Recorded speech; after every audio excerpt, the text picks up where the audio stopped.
तो very good morning all. Welcome to BSC institute. तो हमारी एमसीक्यू सीरीज जो चल रही है यूनिट 7 से रिलेटेड आज हम लोग कौन से टॉपिक को पढ़ने जा रहे हैं। तो आज हमारे टॉपिक का नाम है health policies and programme and the health indicators. ठीक है, स्वास्थ्य नीति और कार्यक्रम और स्वास्थ्य सूचक, ये सारी की सारी चीज़ें हम लोग आज के हमारे लेसन में या बोल सकते हो सेशन में पढ़ने वाले, जिसमें हम लोग हमारे स्वास्थ्य नीति के बारे में पढ़ेंगे। या स्वास्थ्य नीति से आपने देखा होगा कि अभी कोविड का पेंडेमिक जो आया था, तो कोविड के पेंडेमिक में बहुत सारी स्वास्थ्य नीतियों में हमको चेंजेस देखने को मिले थे। नए नए वो जो संस्थान हमको देखने को मिले थे, नए नए लेबोरेटरीज खुली थी। तो उन लेबोरेटरीज जो कि हेल्थ से रिलेटेड है, या हेल्थ से रिलेटेड कौन कौन सी चीज़ें हमारी एमपीपीएससी पूछ सकती है, वो आज के सेशन में या लेसन में हम लोग कंप्लीट करते हैं। ठीक है, आज का सेशन स्टार्ट करते हैं हमारे पहले क्वेश्चन के साथ। तो हमारे अगर टॉपिक की बात की जाए तो अभी तक हम लोगों ने किन किन टॉपिक्स को पढ़ लिया। तो हमने स्टार्टिंग की थी विज्ञान और प्रमुख शाखाएं और का प्रारंभिक ज्ञान, the main branches of science, जिसमें हम लोगों ने फिजिक्स के बारे में पढ़ा, केमिस्ट्री के बारे में पढ़ा और बायोलॉजी के बारे में पढ़ा। फिर इसके बाद हम लोगों ने important Indian scientific research institute and their achievements के बारे में भी पढ़ लिया, जो भी हमारे प्रमुख वैज्ञानिक संस्थान है और उनकी उपलब्धियां क्या क्या हुई हैं। तो ये वाला टॉपिक भी हमारा खत्म हो गया है। फिर यहाँ से बात करते हैं satellite and space technology, achievement of India in the field of space science. तो हमने स्पेस साइंस, सैटेलाइट से रिलेटेड और जो जो बोल सकते हैं कि इंस्टीट्यूट्स हम लोगों ने देखे, वो सारी चीज़ें यहाँ पे कवर कर लिए। यहाँ से हमारा क्या बच रहा है, ये ह्यूमन। अब यहाँ के बाद हम लोगों ने क्या पढ़ लिया, यहाँ से आज हम लोग स्वास्थ्य नीति और हेल्थ पॉलिसीज और प्रोग्राम के बारे में पढ़ने जा रहे हैं। ठीक है, इन्फेक्शन डिसीज भी इसमें आज कवर हो जाएंगी और प्रिवेंशन एंड हेल्थ इंडिकेटर सारा का सारा इसमें कवर हो जाएगा। ठीक है, लास्ट के दो टॉपिक्स की बात की जाए तो environment factor and biodiversity and ecosystem को भी कंप्लीट कर चुके हैं। Pollution, natural calamities management, disaster, ये सारी की सारी चीजें हम लोग कवर कर चुके हैं। ठीक है, तो स्टार्ट करते हैं हम लोग हमारे आज क्वेश्चन से। तो सबसे पहली चीज जो कि पहला पूछना चाहिए कि भारत में तृतीय स्वास्थ्य नीति कब लाई गई थी। When was the third, tertiary नहीं है ये, third health policy introduced in India. इससे हमको क्या समझ में आ रहा है पहले क्वेश्चन से, तृतीय मतलब कि 3 बार हेल्थ नीति हमको भारत में देखने को मिली है। तो किन किन ईयर में देखने को मिली है, ये भी आंसर करिए सर। तृतीय तो पता नहीं है, पहली और दूसरी भी किस ईयर में आई थी, वो चीज भी हमको यहाँ पे समझनी है।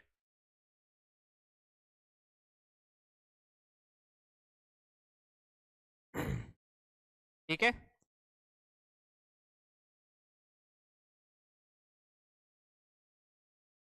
ठीक है, तो आंसर आना स्टार्ट हो गया। तो हमको नेशनल हेल्थ पॉलिसी 3 बार देखने को मिली थी।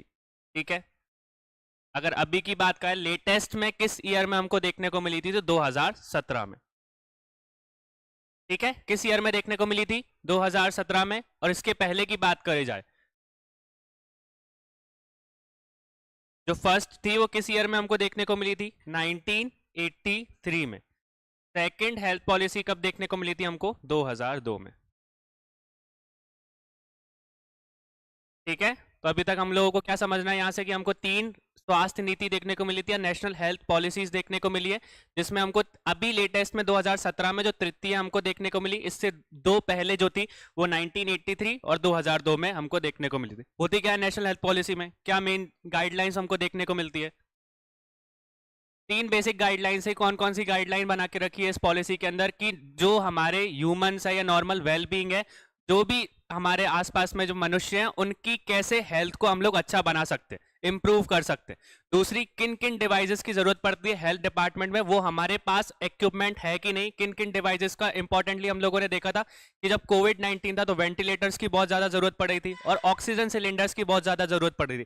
तो हेल्थ पॉलिसीज के अंदर ये सारी चीजें कवर होती है कि किसी भी इंसान को हम कैसे से कम रेट में ज्यादा से ज्यादा हेल्थ उसकी स्वास्थ्य को हम सही कर सके। ठीक है, पहली चीज यही बोल सकते हैं कि कम से कम रेट में सबसे ज्यादा हम लोग ज्यादा से ज्यादा उसको कैसी सुविधाएं पहुंचा सकते हैं स्वास्थ्य के हिसाब से, वो चीज हम लोगों ने देखी। दूसरी चीज कि यहाँ पे जो भी इंसान है वो उसको किस किस तरीके की, हॉस्पिटल्स की बात करें, मेडिकल फील्ड की बात करें, तो किन किन चीजों की जरूरत पड़ती है, वेंटिलेटर्स हो गए, ऑक्सीजन हो गए, ऐसे बहुत सारे इंस्ट्रूमेंट्स हैं, वो हमारे पास है कि नहीं, वो प्रॉपर मैनेजमेंट उसका हो पा रहा है या नहीं हो पा रहा, इन सारी की सारी चीजों को हम लोग ध्यान रखते हैं हमारे नेशनल हेल्थ पॉलिसीज। ठीक है, क्लियर हुआ ये चीज। नेक्स्ट देखो, the target for the elimination of tuberculosis has been set up by, तो बोल सकते हैं कि हमारे वैदिक रोग जो अनुमान्य लक्ष्य क्या रखा गया है, अगर ट्यूबरक्लोसिस की बात करें, ट्यूबरक्लोसिस को हम लोग क्या बोलते हैं, टीबी के नाम से जानते हैं। तो टीबी को खत्म करने के लिए भारत ने किस ईयर को अपना एक डेडलाइन बना के रखी है?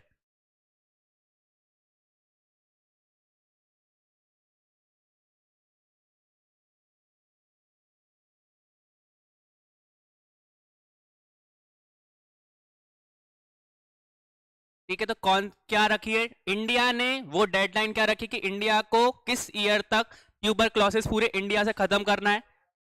2000। ठीक है, तो हम बात करें तो हमारा मतलब कि हमारे 2225 या 2025 तक हमको जो टीबी है उसको क्या करना है, इरेडिकेट करना है, एलिमिनेट करना है। ये चीज याद रखना कि वर्ल्ड ने ट्यूबरक्लोसिस को खत्म करने वाली चीज को सस्टेनेबल डेवलपमेंट टारगेट में रखा है। ठीक है, डेवलपमेंट भी लिख लो, सस्टेनेबल डेवलपमेंट टारगेट के अंदर रखा है, जिसमें वर्ल्ड ने ये डिसाइड किया है कि हम 2030 तक टीबी को पूरी दुनिया से क्या कर देंगे, खत्म कर देंगे। तो आपसे इंडिया का पूछा जाए कि इंडिया ने ट्यूबरक्लोसिस को खत्म करने के लिए क्या डेडलाइन रखी है, किस कौन से ईयर तक इसको पूरी तरीके से समाप्त करना है, तो 2025। ये इंडिया का टारगेट है। पर वर्ल्ड की बात करें तो वर्ल्ड की सारी कंट्रीज ने ट्यूबरक्लोसिस को खत्म करने वाली चीज को किस में रखा है, सस्टेनेबल डेवलपमेंट टारगेट के अंदर इसको रखा है। और इस टारगेट के अंदर उनको 2030 तक क्या करना है, पूरा का पूरा टीबी को खत्म करना है। ये चीज ध्यान में रखना है। इंडिया की बात करते तो 2025, और वर्ल्ड की बात करते तो वर्ल्ड ने क्या बोला यहाँ पे, 2030। अब आपसे और कोई पूछ ले कि अभी लेटेस्ट की बात है कि हमारा वर्ल्ड टीवी डे या वर्ल्ड ट्यूबरक्लोसिस डे किस दिन बनाया जाता है? अभी लेटेस्ट में ही निकला है, क्वेश्चन आ सकता है यहाँ से। अभी पीएम मोदी ने बोल सकते हैं कि इसके बारे में बात भी की थी, ये चीज के बारे में डिस्कस किया था, एक स्पीच दी थी इसके ऊपर। ठीक है, वर्ल्ड टीबी डे की बात कर रहे हैं हम लोग, या विश्व ट्यूबरक्लोसिस दिवस किस दिन मनाया जाता है?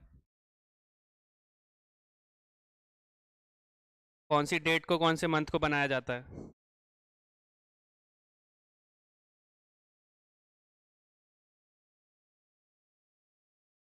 तो 25 मार्च को बनाया जाता है। हाँ, तो अभी 25 मार्च 2023 अभी लेटेस्ट निकली है, और उसमें बोल सकते हैं कि मोदी जी ने इस तरीके की थोड़ी सी स्पीच वगैरह डिलीवर करी थी, और उन्होंने थीम भी बताई थी कि 2023 में वर्ल्ड टीबी डे की थीम क्या रही है, क्या थीम बोला गया था वर्ल्ड टेलीविजन डे की उस स्पीच में, मोदी जी ने किस तरीके से संबोधित किया था? ठीक है, तो थीम भी हमको याद रखनी है। क्या बोला था उन्होंने, yes we can end TB, tuberculosis. ठीक है, yes we can end tuberculosis, मतलब कि हम ट्यूबरक्लोसिस को क्या कर सकते हैं, खत्म कर सकते हैं। तो इस तरीके की थीम अभी वर्ल्ड टीबी डे के दिन अनाउंस की गई थी या बताई गई थी, कि आपसे पूछा जा सकता है पहली चीज कि वर्ल्ड टीबी डे किस दिन बनाया जाता है। ठीक है, तो वो 25 मार्च को बनाया जाता है, और उसकी थीम क्या रही थी, तो yes we can end TB. हाँ 24, सॉरी अभी लेटेस्ट में 24 निकला है, मैं 23 बोल। ठीक है, क्लियर हो गया ये चीज? तो ये चीज याद रखना कि ये ट्यूबरक्लोसिस को खत्म करने वाली चीज सस्टेनेबल डेवलपमेंट टारगेट में रखी गई है। नेक्स्ट देखो, व्हेन वाज जननी सुरक्षा योजना स्टार्टेड, जननी सुरक्षा योजना कब प्रारंभ की गई थी?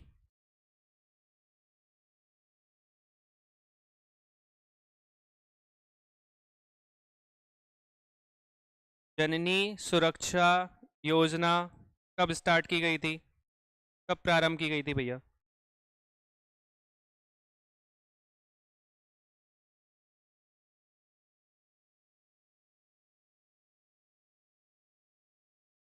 ठीक है, कोई मंथ बता सकता है किस मंथ में स्टार्ट की गई थी?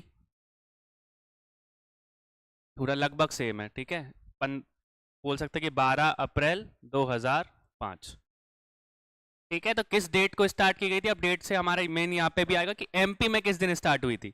ये तो ओवरऑल इंडिया की बात हो गई, अब एमपी की भी बताओ कि एमपी में जननी योजना किस दिन स्टार्ट हुई थी, किस, क्योंकि यहाँ पे अगर 12 अप्रैल में पूरे इंडिया में हुई है, तो एमपी में किस दिन हुई थी ये?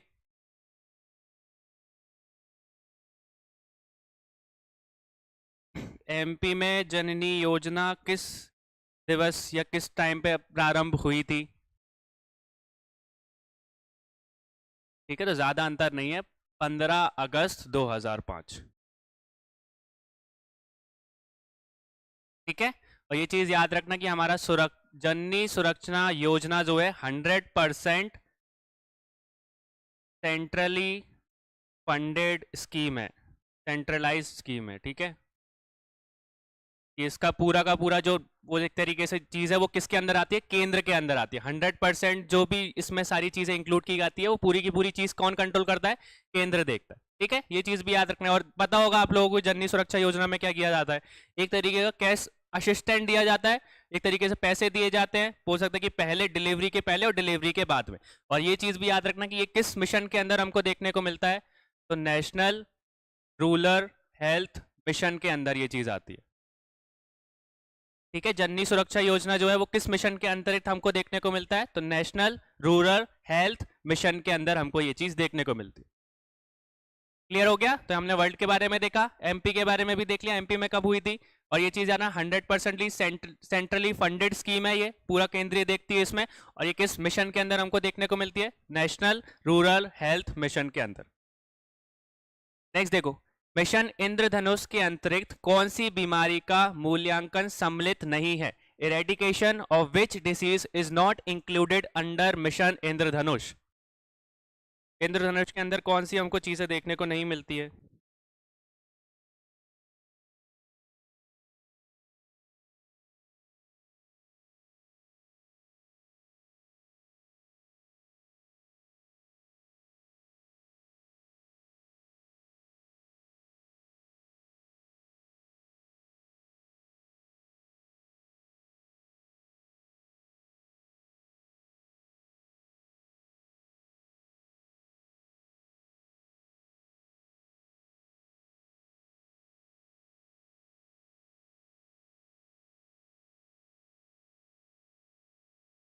कौन सी नहीं देखने को मिलती हमको? तब नाम बता सकते हो? इंद्रधनुष है तो इंद्रधनुष में लगभग हमको कितनी डिसीजेस देखने को मिलेंगी? 7 तो है ही, मतलब बाद में 2 ऐड कर ही रखी, बस 7 के कोई नाम बता सकता है? इनको भी जितने नाम पता उतने हम लोग, आप बताओ, इसके बाद फिर हम लोग बाकी के नामों को डिस्कस करेंगे। कौन कौन सी चीजें इंद्रधनुष में, कौन कौन सी बीमारियों को इंद्रधनुष में हम लोगों ने इंक्लूड करके रखा है? देखो लिखो, इसके बाद फिर अपन लोग डिस्कस करेंगे। हम लोगों को कितनी चाहिए? 7 चाहिए। इतने सारे लोग एक एक भी बताएंगे तो हो जाएगा काम।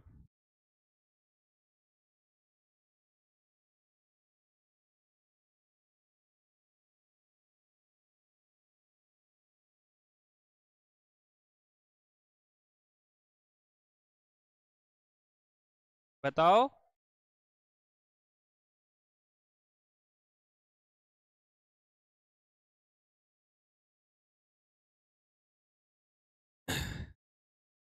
तो देखो, पहली क्या दे के रखी है?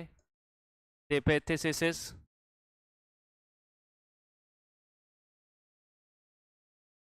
ठीक है, दूसरी हमारी वूपिंग कफ। तीसरी क्या हमारी हमारी आती है?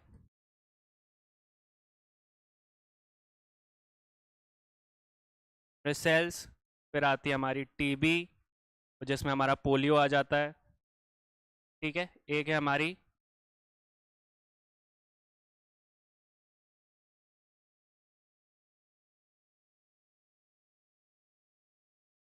मैग्नेसिस।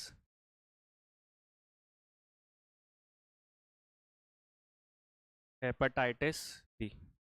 ठीक है, और एक और क्या छूट गया हमारा? इसमें अगर काउंट करना है तो इस पोलियो को अलग ही कर लेना। ठीक है, टीबी और पोलियो अलग अलग ही कर लेना।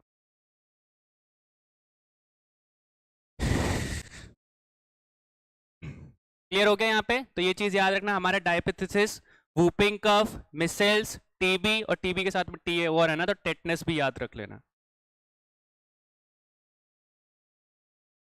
टेटनस, ठीक है, मेलिग्निथिसिस, हेपेटाइटिस बी और पोलियो, ये सारी की सारी चीजें हमको इंद्रधनुष में 7 रंग होते, तो 7 तरीके की बीमारियां इसमें कवर हो जाती है। स्टार्टिंग में हम लोगों ने देखा ना कि जब बच्चे होते हैं तो स्टार्टिंग में टीके लगाए जाते हैं, तो उन सभी टीकों में जो 3 शिफ्ट में दिए जाते हैं उनमें ये सारी की सारी बीमारी कवर हो जाती है। ठीक है, इनमें से कौन सी बीमारी इसमें कवर नहीं हो रही है? ठीक है, तो मलेरिया इसमें कवर नहीं होता है।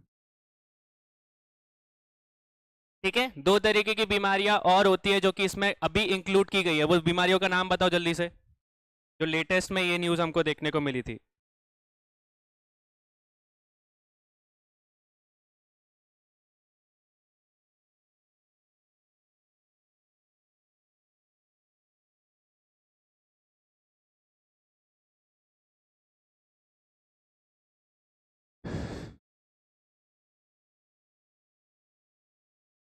दो तरीके की बीमारी और कौन सी है? तो एक है हमारी जेपेनीज एफ्लुएंसेंसिस, और दूसरी हमारी कौन सी है? हमारी बोल सकते हैं कि ये लिख ही लो इसको भी। एक है हमारी जेपेनीज,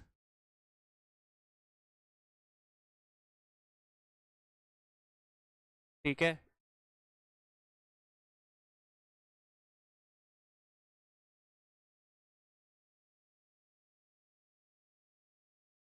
ठीक है, इन्फ्लुएंजा लिख सकते हो।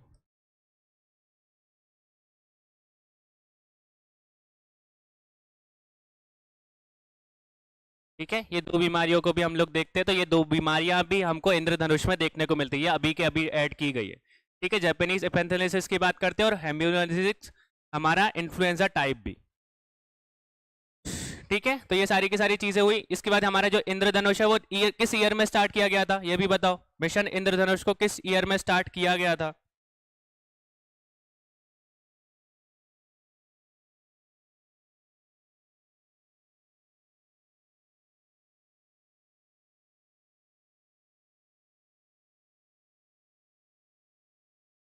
किस ईयर में स्टार्ट किया गया था इसको?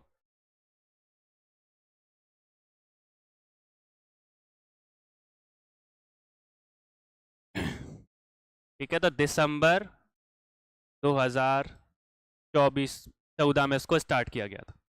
ठीक है, तो दिसंबर 2014 में हमको देखने को मिलता है, जो भी बोल सकते हैं कि माँ है, प्रेग्नेंट वुमेन है, और जो 2 साल से कम बच्चे हैं ना, उन सारे बच्चों को इन तरीके की बीमारियों से बचाने के लिए हमको ये मिशन इंद्रधनुष देखने को मिलता है। ठीक है, तो ये चीज याद रखना, पर्टिकुलरली जो 2 साल से कम बच्चे होते हैं उनके ऊपर फोकस किया जाता है, और जो गर्भित माँ है उनके ऊपर फोकस किया जाता है। नेक्स्ट देखो, राष्ट्रीय बाल स्वास्थ्य कार्यक्रम में किस आयु वर्ग के बच्चों को लाभ दिया जाता है? Which age group of childrens are being given benefit under the Rashtriya Bal, मतलब हमारे बोल सकते हैं स्वास्थ्य कार्यक्रम, इसके अंदर कौन किस तरीके के हमारे जो बाल है उनको बोल सकते हैं चिल्ड्रंस को असिस्टेंट दी जाती है या बेनिफिट दिया जाता है?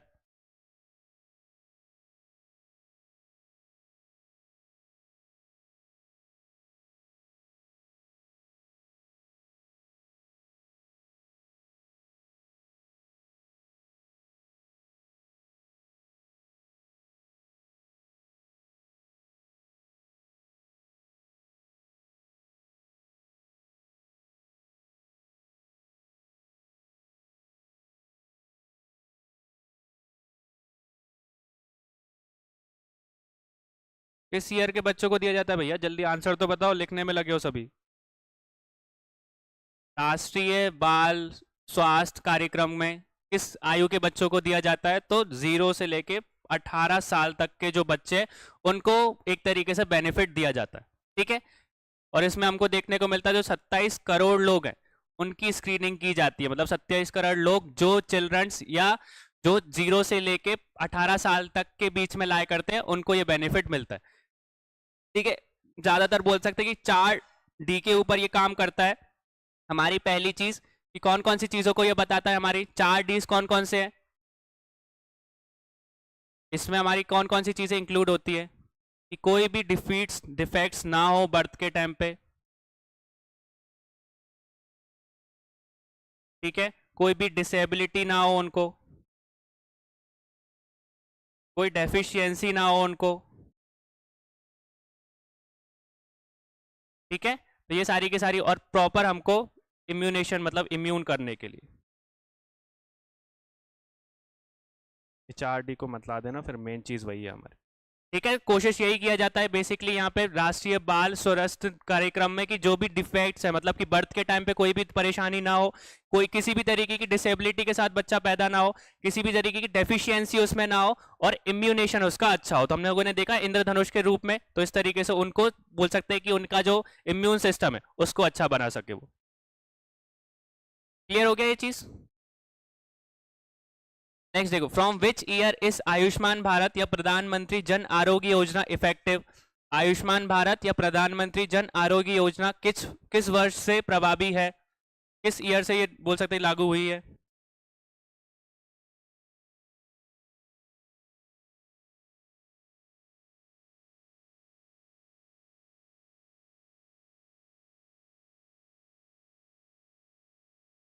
ठीक है, डेट भी बताओ, किस डेट से आयुष्मान भारत या प्रधानमंत्री जन आरोग्य योजना लागू हुई थी या प्रभाव में आई थी?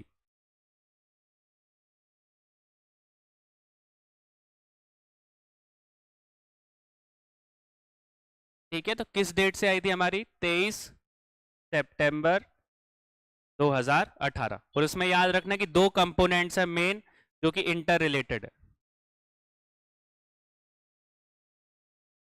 हम एक के बारे में पढ़ते हैं पर दूसरी चीज भी इससे कनेक्टेड रहती है। ठीक है, दो कंपोनेंट कौन कौन से हैं? पहली चीज कि इसमें हमारे health and well being centres बनाए जाएंगे। ठीक है, और दूसरा हमको पता ही है इसमें प्रधानमंत्री जन आरोग्य योजना इंक्लूड रहती है। ठीक है, इसमें हमको दो कंपोनेंट्स है जो कि इंटर रिलेटेड है, एक दूसरे से कनेक्टेड माने जाते हैं। कि पहला क्या है? हेल्थ एंड वेल बीइंग, बोल सकते हैं कि वेलनेस। हमारे सेंटर्स खोले जाएंगे या छोटे छोटे क्लिनिक्स खोले जाएंगे जो स्वास्थ्य से लोगों को बचा सके। ठीक है, वेल बीइंग सेंटर्स खोले जाएंगे। और दूसरा प्रधानमंत्री जन आरोग्य योजना इसमें काउंट की जाती है। इसमें दो चीज हमको देखने को मिलती है। क्लियर हो गया? ये चीज याद रखना। नेक्स्ट लिखो, दीनदयाल अंत्योदय उपचार योजना किस वर्ष में प्रभावी है? दीनदयाल अंत्योदय उपचार योजना is affected from which year? तो ये हमारी बोल सकते हैं कि सेंट्रली स्पॉन्सर्ड हमारी स्कीम है या एमपी स्पॉन्सर्ड स्कीम है? ये स्कीम हमको कहां पे देखने को मिलती है? सेंट्रल लेवल पे या एमपी लेवल पे? बोल सकते हैं कि ये एमपी में हमारे बोल सकते हैं कि एमपी के अंदर काउंट होती है ये। ठीक है, तो एमपी स्पॉन्सर्ड स्कीम है ये। किस ईयर में हमको देखने को मिली थी? ये किस ईयर में स्टार्ट की गई थी?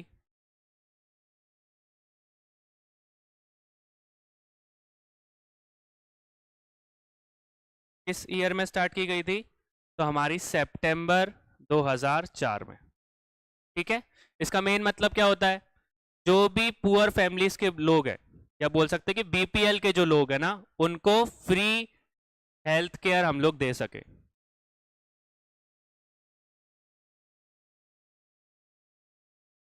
ठीक है, जो बीपीएल में रहने वाले लोग हैं उनको फ्री एक तरीके से हम लोग उपचार या प्रचार कर सके, इस तरीके की चीजें हमको इस योजना में देखने को मिलती है। ये और ये किससे रिलेटेड है? तो एमपी स्पॉन्सर्ड स्कीम मानी जाती है ये।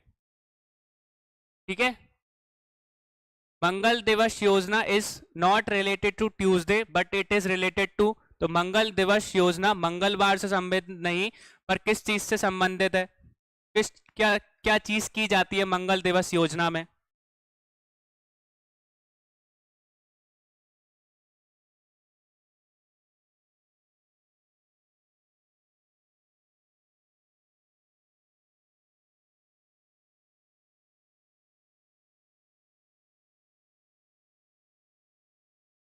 क्या होता है? हमको क्या देखने को मिलता है यहाँ पे मंगल दिवस योजना में?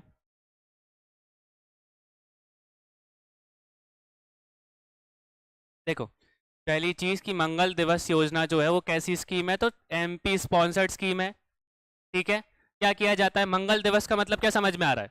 मंगल मतलब मंगलवार। तो आंगनवाड़ी क्या करते हैं? जो हमारे आंगनवाड़ी होते हैं वो हर मंगलवार को क्या करते हैं? एक तरीके का सेशन ऑर्गेनाइज करते हैं। उस सेशन में ऑर्गेनाइज करने के पीछे का रीजन क्या है? जो भी बोल सकते हैं कि हमारी एडोलेसेंट गर्ल्स है ना, उनको प्रॉपर तरीके से क्या कर सके? एक तो वो बैलेंस डाइट दे सके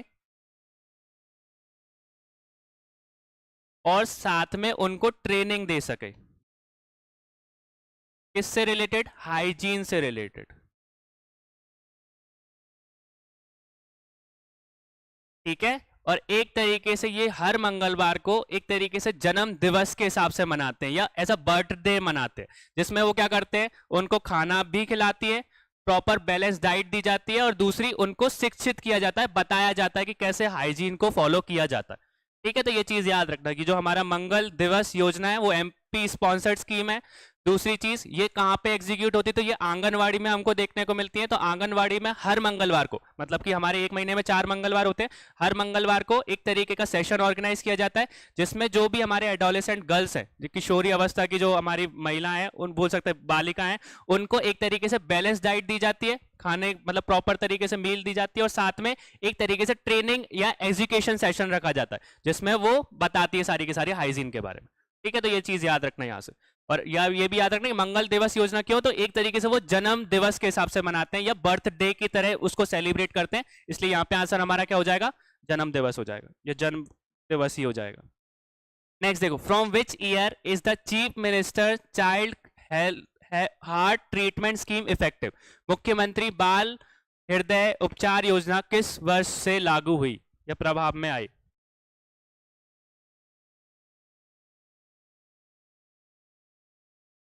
ठीक है, तो ये भी एमपी स्पॉन्सर्ड स्कीम है। किस ईयर में इसको चालू किया गया था एमपी मतलब सीएम के द्वारा।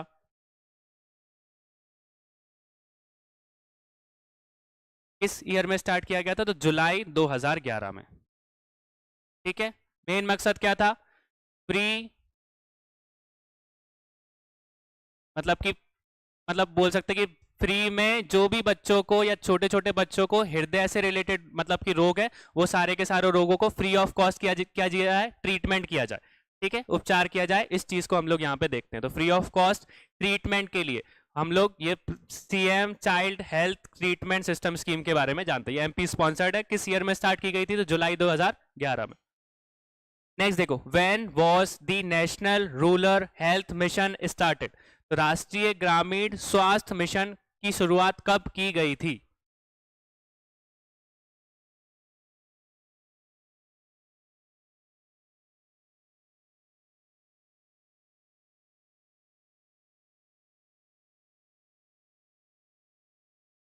किस ईयर में की स्टार्ट की गई थी, डेट के साथ बताओ। ठीक है, तो 2005 में की गई थी। 2005 किस डेट को, तभी हम लोगों ने पढ़ा था 12 अप्रैल 2005 में। ठीक है, क्या देखने को मिलता है हमको इसमें, accessible, affordable and quality health care services to rural people.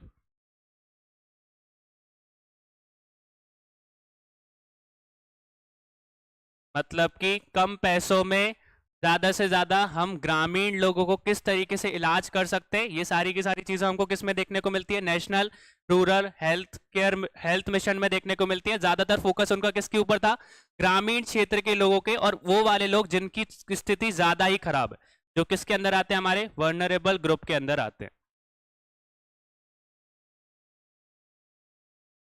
ठीक है, ग्रामीण क्षेत्रों में भी कुछ लोगों की जो बोल सकते हैं कि हमारी स्थिति सबसे ज्यादा खराब होती है ना, जो वनरेबल सेक्शंस में आते हैं। मैंने आपको पहले भी बताया था कि जो बिल्कुल ही नीचे जिन बोल सकते हैं जिनका साथ समाज का भी कोई ताल्लुक नहीं है, और नॉर्मली उनको ये सारी की सारी चीजों के बारे में पता नहीं है, उन लोगों के लिए national rural health mission start की गई थी, जिससे कम से कम पैसे में, एक्सेसिबल मतलब कि उनके पास वो सुविधा पहुंच सके, अफोर्डेबल मतलब कि बोल सकते हैं कि कम पैसों में पहुंच सके, और क्वालिटी हेल्थ केयर सर्विसेज उनको प्रोवाइड हो सके। इस मिशन को इसलिए स्टार्ट किया गया। ठीक है, कब स्टार्ट हुआ था, 12 अप्रैल 2005 में।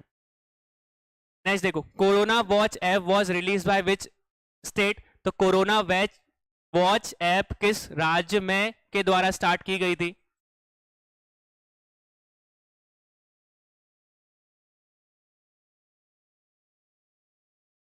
किस राज्य ने कोरोना वॉच ऐप को स्टार्ट किया था, तो वो थी हमारी कर्नाटका। क्या क्या किया था इसमें, कर्नाटका ने ऐप को क्यों स्टार्ट किया था, क्या करने के लिए, जो हमारे स्पॉट्स है ना, स्पॉट्स मतलब कि ट्रैक करने के लिए, जैसे किसी को कोविड हो गया, ठीक है, कोविड में उसकी टेस्टिंग की गई। अब टेस्टिंग से पहले जब 14 दिन पहले वो किस किस एरिया में घूमा था, कहाँ कहाँ पे वो गया था, वो सारी की सारी चीजें हमको किस में देखने को मिलती है, इस ऐप में देखने को मिलती है। तो कर्नाटका ने कोरोना वॉच ऐप को क्यों स्टार्ट किया था कि जिस दिन उसकी किसी भी इंसान की टेस्टिंग हुई है, अगर वो पॉजिटिव निकला है, पॉजिटिव निकलने से 14 दिन पहले वो किस किस जगह पे गया है, वो सारी की सारी चीजें हमको किस में देखने को मिलती है, इसमें देखने को मिलती है। तो ये बोल सकते हैं कि जीपीएस से मैकेनिज्म से ये काम करता है। ठीक है, अगर किसी का जीपीएस चालू हुआ होगा और उसने देखा होगा कि भैया कहाँ कहाँ पे गया है, तो ये सारी की सारी रिपोर्ट हमको इस वॉच में देखने को मिल जाएगी, ऐप में देखने को मिल जाएगी। नेक्स्ट देखो, Pfizer corona vaccine has been developed by which country. तो फिजर कोरोना वैक्सीन हमको देखने को मिली थी, ये किस देश में विकसित हुई थी?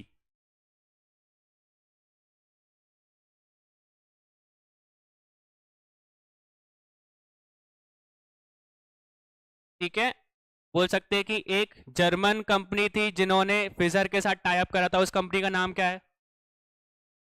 दो कंपनी है उसने, मतलब कि एक अमेरिकन कंपनी जिसका नाम फिजर है और एक और कंपनी थी जो कि हमारी जर्मन की कंपनी है, उन दोनों ने मिलकर ये वैक्सीन को बनाया था। उसका नाम क्या है हमारा?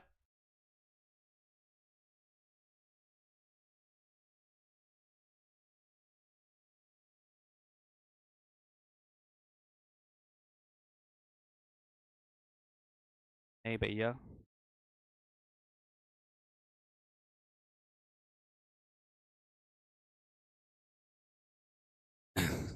तो फिजर थी हमारी और उसके साथ में एक थी बायो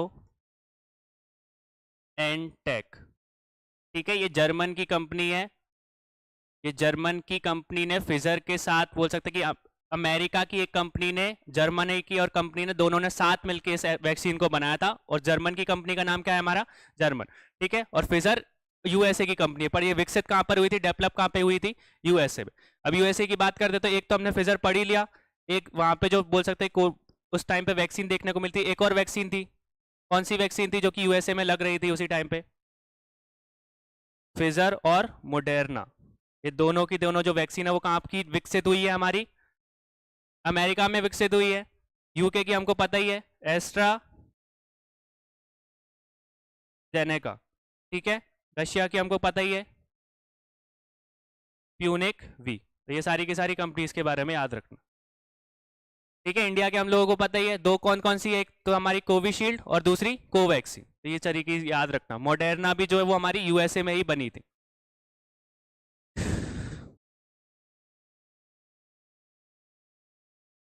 और एक और चीज मैंने आपको बताई थी यहाँ पे, जब हम लोग नोबेल प्राइज के बारे में डिस्कस कर रहे थे बायो या मेडिसिन से रिलेटेड, 2023 में जो दो लोग थे, कौन कौन थे हमारे? कोरियोको और वेल्समैन। इन दोनों ने डेवलप किया था एमआरएनए। ठीक है, तो इन्हीं के एमआरएनए, मतलब मॉडिफाइड एमआरएनए टेक्नोलॉजी के कारण ही ये वैक्सीन बनी थी, ये चीज याद रखना। इसलिए 2023 में इनको नोबेल प्राइज मिला था। ठीक है, मॉडिफाइड एमआरएनए जो टेक्नोलॉजी का इन्होंने डेवलपमेंट किया था, उसी के कारण हमको ये वैक्सीन देखने को मिली थी और इन्हीं के कारण हमको ये वैक्सीन बनी है सब जगह इसी टेक्नोलॉजी के ऊपर। इसलिए इनको 2023 में अभी नोबेल प्राइज मिला था, ये चीज भी याद रखना। क्लियर है ये चीज? नेक्स्ट देखो, विच स्टेट रिलीज द नदी app during the Covid period. तो कोरोना काल के टाइम पे नदी ऐप किस राज्य के द्वारा शुरू की गई थी?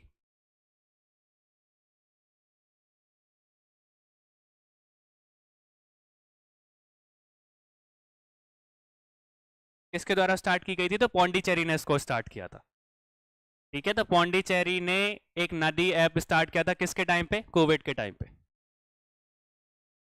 नेक्स्ट देखो, mission Sagar is related to. जो मिशन सागर है वो किससे संबंधित है?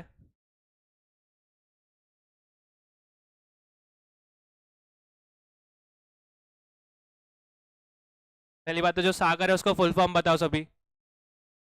सागर का फुल फॉर्म हमको देखने को मिलता है, तो सागर का फुल फॉर्म क्या है?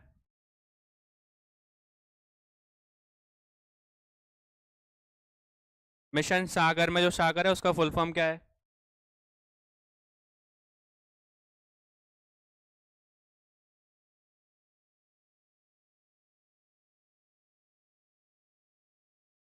ठीक है, तो सभी अभी आंसर देने में लगे फ्रॉम ऑल, पर मिशन सागर का फुल फॉर्म क्या है पहली बात तो?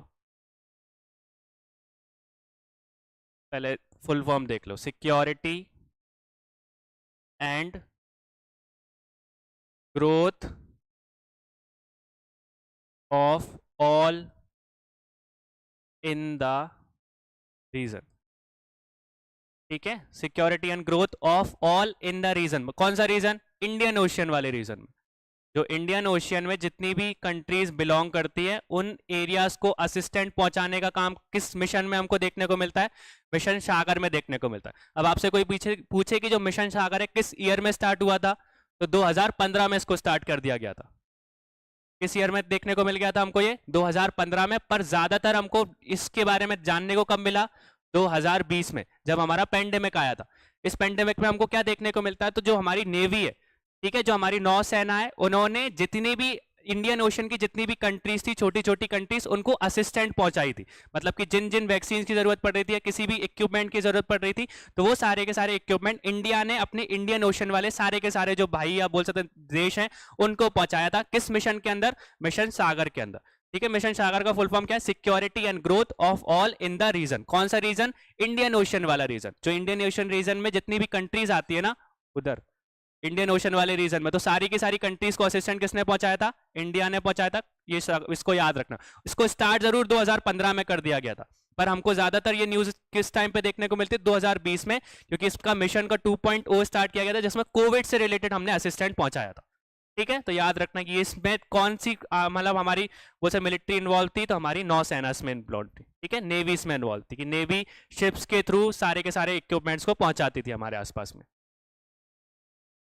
ठीक है, नेक्स्ट देखो, कोवा vaccine, Nova vaccine, corona vaccine has been, बोल सकते हैं developed by which country? Novavax जो एक तरीके की कोरोना वैक्सीन है, उसको किस देश ने विकसित किया था? ठीक है, इस तरह के क्वेश्चन आपसे पूछे जा सकते हैं, क्योंकि कोविड से रिलेटेड हमको बहुत सारी चीजें देखने को मिलती है। नोवावैक्स को किस कंट्री ने विकसित किया था? ये किस देश ने विकसित किया था? ठीक है, तो कनाडा में इसने विकसित किया गया था। इतना इंपॉर्टेंट नहीं है, पर नाम याद रख लेना, ऐसे क्वेश्चंस पूछे जा सकते हैं। पर मैंने जो इंपॉर्टेंटली बताया वो जरूर याद रखना। यूएसए की कौन कौन सी 2 कंपनीज है? ठीक है, एक कौन सी हमारी फिजर, दूसरी मॉडर्ना। फिजर को भी याद रखना किसने बनाया था, तो उसमें भी हमारे लिए, क्योंकि यूएसए ने इंडिपेंडेंटली इसको बनाया नहीं था, जर्मन की एक कंपनी थी बायोएनटेक, उसने उसको मदद की थी वैक्सीन बनाने के लिए, इसलिए वो इंपॉर्टेंट हो जाती है। मॉडर्ना हमने देखा ही है। फिर इसके बाद यूके की एस्ट्राजेनेका, आपकी रशिया की देखने को मिलती है, और इसके बाद हमारी इंडिया की। तो ये 5 कंट्रीज की जरूर याद रखना। नेक्स्ट देखो, पंख कैंपेन इज रिलेटेड टू, जो पंख अभियान है वो किससे संबंधित है?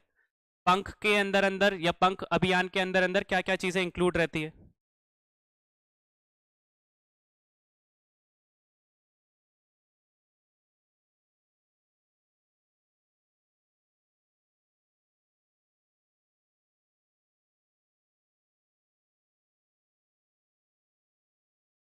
ठीक है, किससे रिलेटेड है ये? कि कोई बी बता रहा है, कोई डी बता रहा है। ठीक है, तो ये किससे रिलेटेड है? हमारी गर्ल्स से रिलेटेड है, कि उनको एम्पावर किया जाए। ठीक है, कैसे किया जाए? उनको प्रोटेक्शन प्रोवाइड करके, ठीक है, या बोल सकते हैं कि उनको अवेयर करके। किससे अवेयर करके? उनकी राइट्स क्या है, ठीक है, उनको प्रॉपर नॉलेज देके,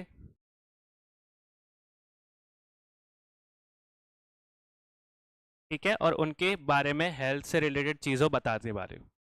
ठीक है, तो एम्पावर मतलब कि महिला, बोल सकते हैं कि जो हमारी स्मॉल मतलब किशोरी अवस्था की जो बालिका है, उनको इंफॉर्मेशन देना, या उनसे रिलेटेड इसको स्टार्ट किया था, जिसमें हम लोग क्या कर सकते हैं? उनको प्रोटेक्शन प्रोवाइड करेंगे, प्रोटेक्शन के साथ में सुरक्षा के बारे में बताएंगे, किस तरीके से सेल्फ डिफेंस वगैरह किया जाता है। अवेयर किया जाएगा कि उनके हक क्या होते हैं, राइट्स के बारे में बताया जाएगा, प्रॉपर न्यूट्रिशन दिया जाएगा, न्यूट्रिशन के साथ में नॉलेज दी जाएगी, और साथ में उनके हेल्थ के बारे में बताया जाएगा, स्वास्थ्य के बारे में बताया जाएगा। उसमें एक चीज और ऐड कर देना, न्यूट्रिशन भी। ठीक है, तो ये विमेन्स बोल सकते हैं कि गर्ल्स से रिलेटेड है, तो ये चीज किसके अंदर हमारी काउंट हो जाएगी? तो बेटी बचाओ और बेटी पढ़ाओ के अंतर्गत हमको देखने को मिलती है। ठीक है, और ये भी याद रखना कि कौन सी स्कीम है, तो एमपी स्पॉन्सर्ड स्कीम है, एमपी ने स्टार्ट की थी ये स्कीम। ठीक है, पंख अभियान में हमको किससे रिलेटेड देखने को मिलता है? जो किशोरी अवस्था की जो बालिका है उनसे रिलेटेड हमको देखने को मिलता है। उसमें हमको बेसिकली क्या क्या चीजें बताई गई है? उनके प्रोटेक्शन के बारे में, उनको अपने हकों के बारे में बताने के लिए, उनकी नॉलेज बताने के लिए कि भैया उनके हक क्या है, और मतलब बेसिकली कि उनके हक क्या है, तो उनसे उनको नॉलेज भी बढ़ेगी, साथ में उनसे हेल्थ से किस तरीके से हाइजीन को मेंटेन कर सकती है, हेल्थ से रिलेटेड कौन कौन से इश्यूज हो सकते हैं वो चीजें एड्रेस करने, और प्रॉपर उनको न्यूट्रिशन प्रोवाइड करने के लिए। तो ये सारी चीजें उसमें कवर हो जाती है। नेक्स्ट देखो, गौरवी अभियान का संबंध किससे है? तो गौरवी अभियान इज रिलेटेड टू पंख अभियान देखा हमने, अब गौरवी अभियान जो है वो किससे रिलेटेड है?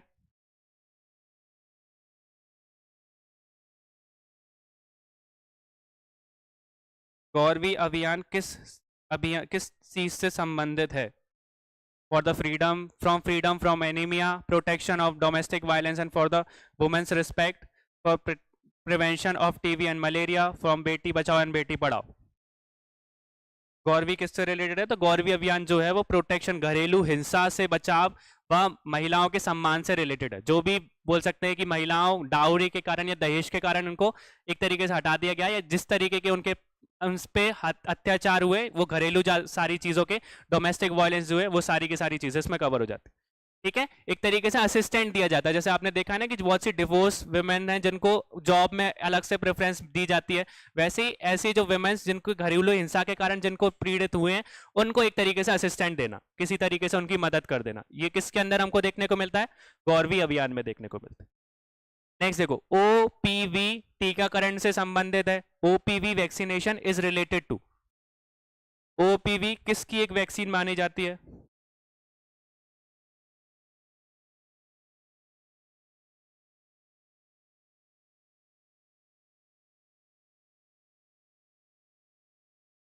ठीक है, तो इसका फुल फॉर्म भी देखोगे तो उसका फुल फॉर्म में ही सब कुछ लिखा है, तो ओरल पोलियो वैक्सीन। ठीक है, तो किस लिए दी जाती है ये? पोलियो से रिलेटेड चीजों के लिए। तो पोलियो भी एक तरीके का कैसा है? पैरालिसिस हमको देखने को मिलता है, जो कि यंग एज में हो जाता है, जो कि कहां पे अटैक करता है? सीधा नर्वस सिस्टम में। ठीक है, तो प्रॉपर मेल न्यूट्रिशन के कारण या किसी तरीके से अगर बच्चे को सही तरीके का माल न्यूट्रिशन नहीं दिया, या बोल सकते कि जब वो अपने मदर के बॉम में था, या बोल सकते कि उनके गोद में था, तो उस टाइम पे अगर उसको न्यूट्रिशन सही नहीं मिला, तो उसके कारण उसको पोलियो पैरालिसिस का एक तरीके से केसेस देखने को मिल जाते हैं।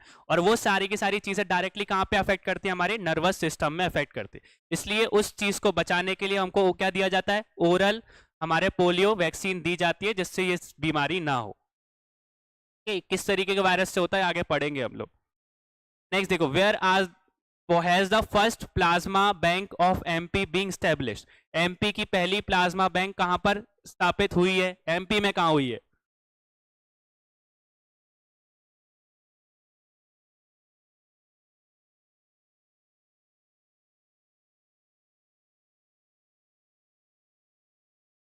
ठीक है, तो एमपी की बात करें तो एमपी में पहला प्लाज्मा बैंक कहां पर हमको देखने को मिलता है? इंदौर में देखने को मिलता है। ठीक है, इंदौर के एक तरीके से बोल सकते मेडिकल इंस्टीट्यूट है, श्री अरविंदो के बारे में आपने देखा हो तो। ठीक है, Shri Aurobindo institute of medical science, ठीक है, उज्जैन रोड पे है। तो वहां पे उस हॉस्पिटल में हमको सबसे पहले क्या देखने को मिलता है? प्लाज्मा बैंक देखने को मिलता है। इसमें होता क्या है?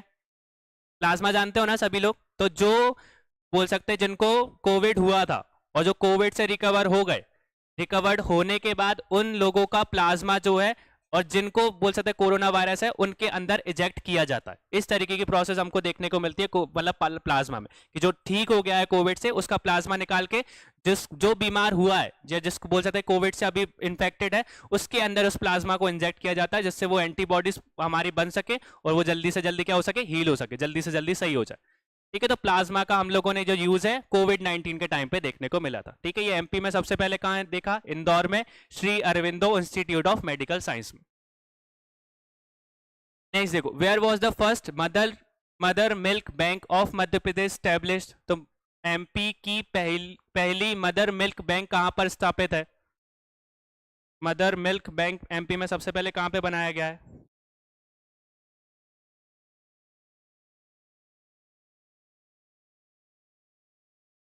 कहां पर बना है? तो जबलपुर में बना है।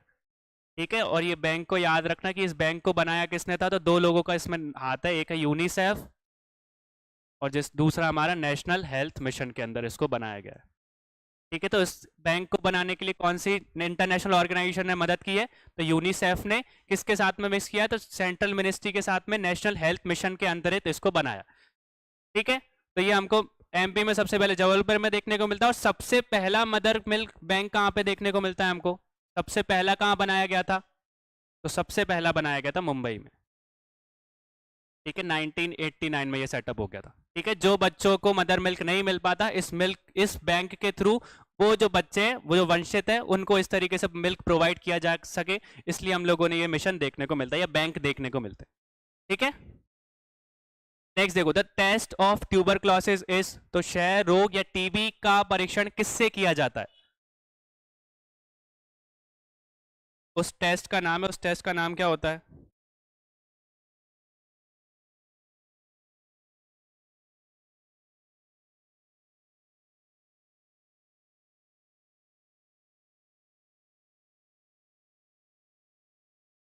ठीक है, तो इसका इंग्लिश में गलत नाम दिया है, तो मैनटॉक्स बोला जाता है।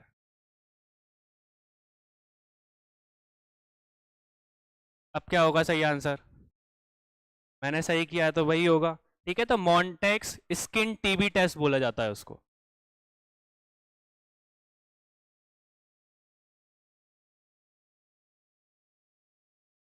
ठीक है, एक तरीके का टेस्ट इसमें हुआ जाता है, जिस इस टेस्ट को किस में किया जाता है, तो टीबी से रिलेटेड, मतलब सब, मतलब जानने के लिए, रिपोर्ट जानने के लिए हम लोग इसका टेस्ट का इस्तेमाल करते हैं। अब मेन चीज की जो टीबी है, वो किसके कारण होता है, किस बैक्टीरिया के कारण होता है? ठीक है, तो ये चीज याद रखना, कौन से के कारण? माइको बैक्टीरियम के कारण। ठीक है, तो ये तरीके की चीजें याद रखना कि टीबी जो है वो किस बैक्टीरिया के कारण होता है, तो माइको बैक्टीरियम के कारण होता है। उसको जानने के लिए कौन सा टेस्ट किया जाता है, तो मेंटॉक्स टीबी स्किन टेस्ट किया जाता है। ठीक है, नेक्स्ट देखो, for which disease is DPT vaccine used? DPT vaccine का उपयोग किन बीमारियों के लिए किया जाता है?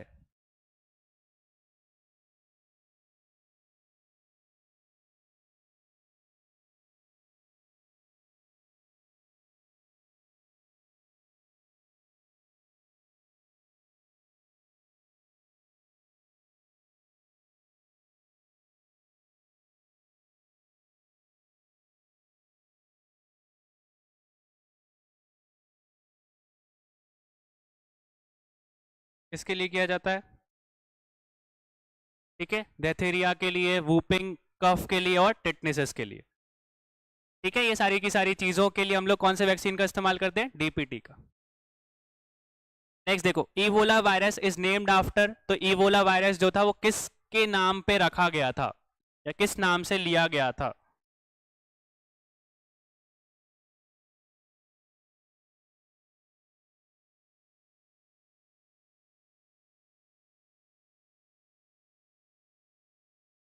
ठीक है, तो अफ्रीका की एक नदी है, उसके नाम पे इवोला वायरस को रखा गया था। ठीक है, कौन सी रिवर है, कहाँ की रिवर है? अफ्रीका में। और हमको अफ्रीका में ही ये वायरस देखने को मिलता है, या बोल सकते हैं कि स्टार्टिंग तो शायद 1970s में हो गई थी, पर मेजर आउटब्रेक हमको किस ईयर में देखने को मिला था अफ्रीका में इससे रिलेटेड? 2014 में। ठीक है, तो 2014 में बहुत बड़ा आउटब्रेक हुआ था, जिसमें सारे के सारे अफ्रीका के आसपास के, मतलब बोल सकते हैं कि जो वेस्टर्न अफ्रीका है, ठीक है, 4 तरीके के एबोला वायरस हमको देखने को मिलते हैं, और ये अफ्रीका में ही स्टेट है, उनके नाम पे ये चीज रखी गई है। ये एबोला आउटब्रेक जो था वो अफ्रीका में बहुत ज्यादा फैला था, किस ईयर में? 2014। ठीक है, तो इसको याद रखना। नेक्स्ट देखो, which of the following causes bird flu, निम्नलिखित में से कौन सा बर्ड फ्लू का कारक है? बर्ड फ्लू किसके कारण, मतलब हमको देखने को मिलता है, किस नाम से हम लोग जानते हैं उसको?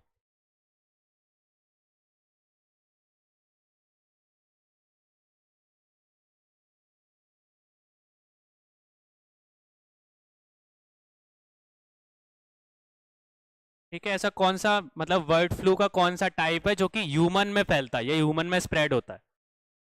ठीक है, तो उसको क्या बोलते हैं हम लोग? H5N1। तो H5N1 बर्ड फ्लू जो है, वो एक तरीके का टाइप है जो कि किस में स्प्रेड होता है? ह्यूमंस में स्प्रेड हो जाता है।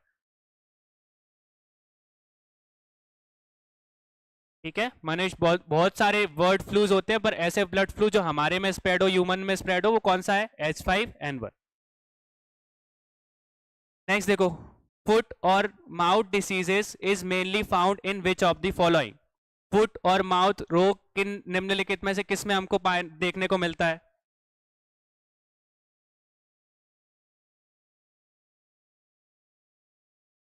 किस में देखने को मिलता है?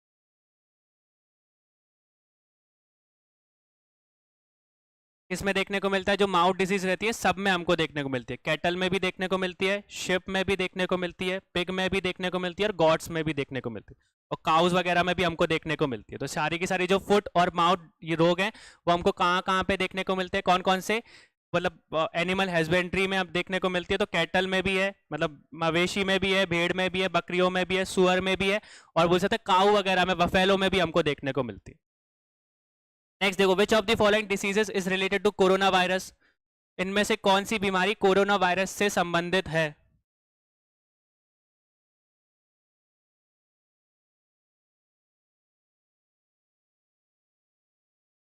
ठीक है, हमको सब देखने को मिलता है, मार्स भी देखने को मिलता है, कोविड-19 तो फैला ही था, और सार्स वायरस के बारे में हम लोगों को पता ही है।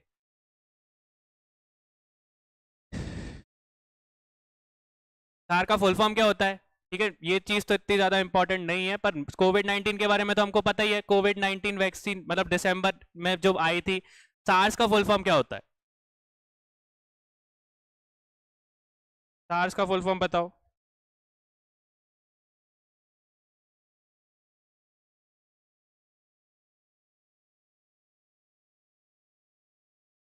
सार्स का फुल फॉर्म क्या है? जो कोविड-19 था वो भी एक तरीके का सार्स का था, तो बोल सकते हो सीवियर एक्यूट रेस्पिरेटरी सिंड्रोम।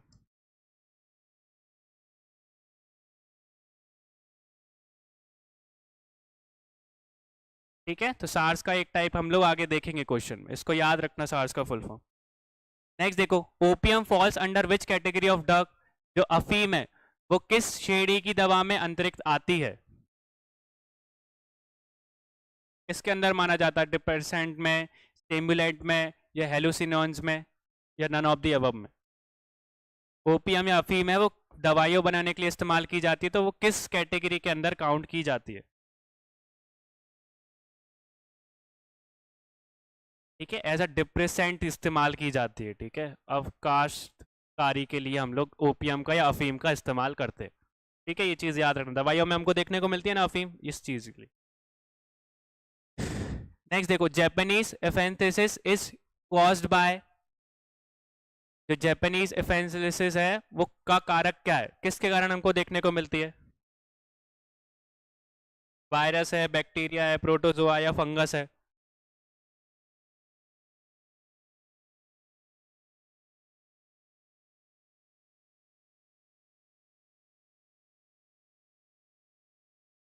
ठीक है, तो एक तरीके का ये क्या है, वायरस है, विषाणु है, ये चीज याद रखना। ठीक है, जापानीज एफेंथेसिस जो बीमारी होती है, फीवर होता है, वो किसके कारण होता है? वायरस के कारण होता है। ठीक है, और इसको हम बोल सकते हैं ये कैसे फैलता है, मॉस्किटो के थ्रू ही फैलता है, मतलब उसी सेम कैटेगरी का बिलोंग करता है, जो कैटेगरी के कारण हमको डेंगू होता है, येलो फीवर होता है, वो ही मॉस्किटो हमको क्या फैलाने में मतलब फैलाता है, हमारा जापानीज एफेंथेसिस, और वो एक तरीके का क्या है, वायरस है, ये चीज याद रखना।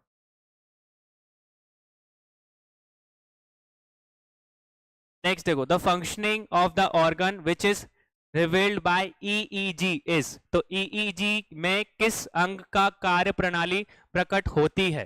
ठीक है, हार्ट में हम लोगों ने देखा किसी को हार्ट प्रॉब्लम होती है तो एक तरीके क्या किया जाता है, ईसीजी की जाती है, तो ईसीजी के साथ में हम लोग ईईजी की बात करते हैं, तो ईईजी किस अंग के लिए हम लोग इस्तेमाल करते हैं?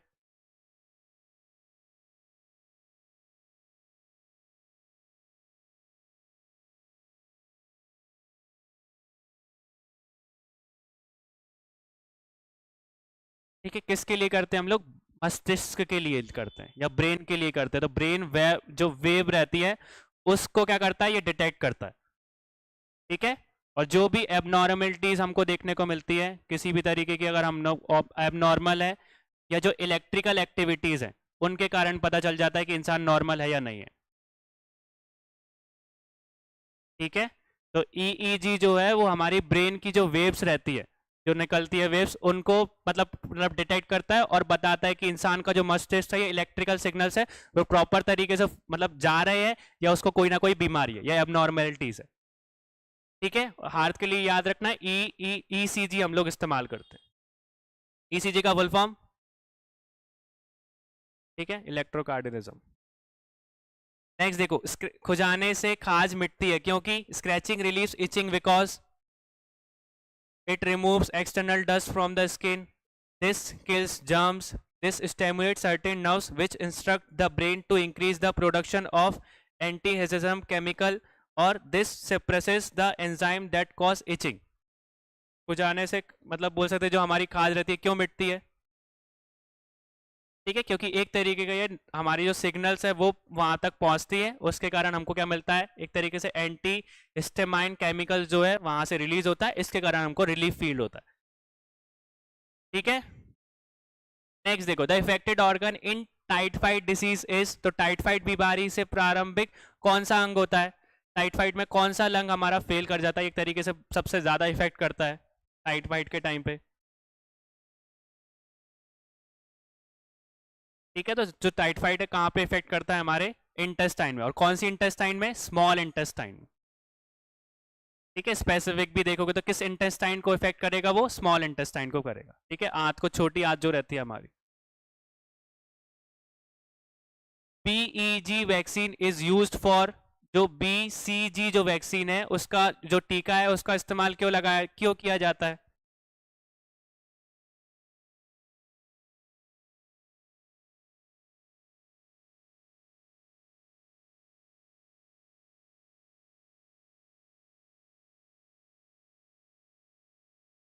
किसके लिए किया जाता है, टीबी की डिसीज के लिए। तो हम लोगों ने देखा ना, टीबी बचाने के लिए हम लोग इस तरीके का वैक्सीन का इस्तेमाल करते हैं, इसका फुल फॉर्म क्या है, ठीक है, वैसीले कालमेटे क्योरी, ठीक है। तो ये वैक्सीन का याद रखना, इन 3 लोगों ने बनाया था इसलिए ये वैक्सीन उनके नाम पे रख दी गई। नेक्स्ट देखो, bright disease effect which part of the body, bright रोग शरीर के किस भाग को प्रभावित करता है, ब्राइट डिसीज किसके नाम पे इफेक्ट की जाती है, ठीक है, बनाने वाले साइंटिस्ट का नाम ब्राइट था इसलिए उसी डिसीज को उनके नाम पे रख दिया गया। ब्राइट डिसीज जो है वो किससे रिलेटेड है, ठीक है। तो ब्राइट डिसीज जो है हमारे गुर्दा या किडनी से रिलेटेड है, जिसमें हमारी किडनी जो बोल सकते हैं कि एक तरीके से हार्ड हो जाती है, मतलब इन्फ्लेट हो जाती है, फूल जाती है, उस जिसमें किडनी बोल सकते हैं कि फेलियर हमको देखने को मिलता है, वो डिसीज किससे रिलेटेड है, किडनी से, इसको क्या बोला जाता है, ब्राइट डिसीज बोला जाता है। नेक्स्ट देखो, अस्पताल में किस विभाग में कैथ रीजन या कैथ लैब होगी, in which department of the hospital will be the cath lab और कैथेटराइजेशन लेबोरेटरी होगी, पैथोलॉजी में होगी, सर्जरी में होगी, कार्डियोलॉजी में होगी, या न्यूक्लियर मेडिसिन में होगी, ठीक है। जो कैथ लैब है वो याद रखना कि कार्डियोलॉजी से रिलेटेड है हमारी, ठीक है। तो कार्डियोलॉजी वाले विभाग में हमको इस तरीके की कैथ लैब देखने को मिलेगी। नेक्स्ट देखो, भारत का इथोपिया एमपी में सियोपुर जिले को कहा जाता है क्योंकि जो सियोपुर डिस्ट्रिक्ट हमारा एमपी में बिलोंग करता है उसको इंडिया का इथोपिया बोला जाता है। इथोपिया सुना है ना, कहाँ पे लाया करता है, अफ्रीका वाले रीजन में हमको देखने को मिलता है। तो इथोपिया जो अफ्रीका में सबसे ज्यादा हमको बीमारियां देखने को मिलती है, वहां पे इंडिया का इथोपिया सियोपुर को क्यों बोला जाता है, वहां पे क्या है भैया, ठीक है, वहां पे कुपोषण के कारण या माल न्यूट्रिशन के कारण हमको सियोपुर में बहुत सारी बीमारियां देखने को मिलती है, जो बच्चे हैं उनको सही तरीके से पोषण नहीं दिया जाता, इसके कारण उनको मतलब बहुत सारी बीमारियां वहां के लोगों को होती है, इसलिए उसको क्या बोला जाता है, इथोपिया ऑफ इंडिया। इथोपिया भी क्यों, क्योंकि अफ्रीका के वो वाले रीजन में हमको माल न्यूट्रिशन ज्यादा देखने को मिलता है, बहुत सारे लोग वो हैं क्या किससे कुपोषित से वहां पे पीड़ित है, ठीक है, इथोपिया वाले रीजन में जो अफ्रीका में लाया करता है। नेक्स्ट देखो, ड्यूरिंग द कोरोना पीरियड प्रवासी रोजगार योजना हैज बीन रिलीज्ड बाय, तो कोरोना काल में प्रवासी रोजगार ऐप को किसने जारी किया था, किसने बनाई थी ये, ठीक है। तो किसने किया था भैया, सोनू सूद ने किया था, ठीक है, कि जो भी इमिग्रेंट्स है, जो बोल सकते हैं बाहर से आए लोग हैं, उनको इजीली जॉब मिल सके, इस चीज के लिए उन्होंने इस ऐप को बनाया था, ठीक है, कि जिन लोगों को जॉब नहीं मिल रही है इनके थ्रू उनको जॉब मिल सके, जिनको बोल सकते हैं कि निकाल दिया गया है। नेक्स्ट देखो, when was the World Health Organization established, विश्व स्वास्थ्य संगठन की स्थापना कब हुई थी, वर्ल्ड हेल्थ ऑर्गेनाइजेशन हमको कब स्थापित किया गया था, ठीक है। तो 7 अप्रैल 1948 1948 में। ठीक है, इसका हेडक्वार्टर कहाँ पे देखने को मिलता है हमको? ठीक है, जुनेवा, स्विट्जरलैंड में। अभी टोटल कितनी मेंबर कंट्रीज हमको देखने को मिलती है डब्ल्यूएचओ में? कितने देश तो नहीं बोल सकते, एक तरीके से मेंबर ही बोले जाएंगे। कितने मेंबर्स हमको डब्ल्यूएचओ में आज के टाइम पे देखने को मिलते हैं? तो टोटल कितने? 194 मेंबर्स हैं।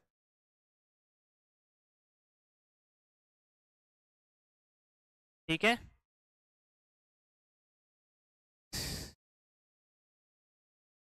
नेक्स्ट देखो, उदिता अभियान का संबंध है। उदिता अभियान इज रिलेटेड टू,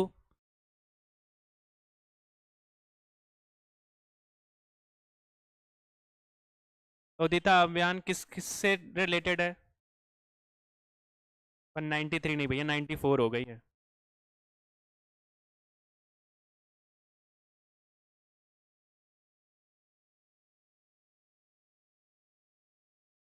उदिता अभियान जो है, मैंने अभी बताया था आपको, किससे रिलेटेड है? आंगनवाड़ी से रिलेटेड है। ठीक है, आंगनवाड़ी की जो महिलाएं हैं वो एक तरीके से बोल सकते हैं कि सेशन रखती हैं। उन सेशन में जो एडोलेसेंट गर्ल्स हैं उनको बोल सकते हैं कि मेंस्ट्रुएशंस के बारे में बताया जाता है और सेक्सुअली ट्रांसमिटेड डिसीज के बारे में बताया जाता है, या हेल्थ से रिलेटेड कौन कौन सी बीमारियां हो सकती हैं। ठीक है, मेंस्ट्रुएशन के बारे में बताया जाता है आंगनवाड़ियों में, और सेक्सुअली ट्रांसमिटेड डिसीज कौन कौन सी होती है वो सारी की सारी चीजें आंगनबाड़ी वाले लोग बताते हैं। ठीक है, जो कि उदिता अभियान के अंदर हमको देखने को मिलता है। नेक्स्ट देखो, एनोसिमा इज रिलेटेड टू, एनोसिमा जो है उसको क्या कहते हैं? एनोसिमा के कारण हमको क्या हो जाता है?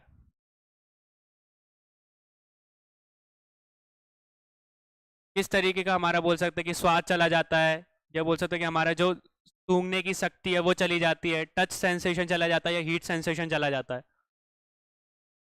अशोरमा जो है वो मेडिकल फील्ड में किस चीज के लिए इस्तेमाल किया जाता है?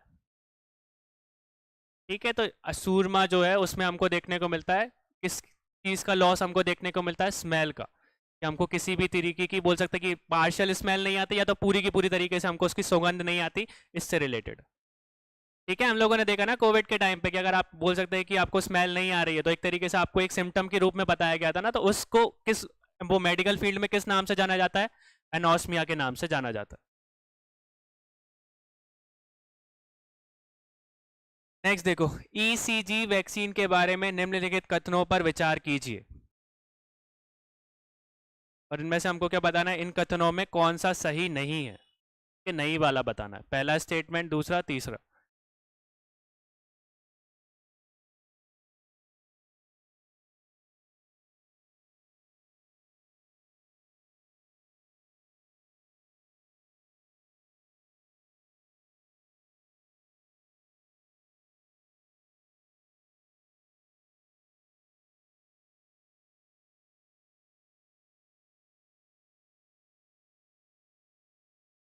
तो यहाँ पे ये चेंज कर लो, ओनली 2 कर दो।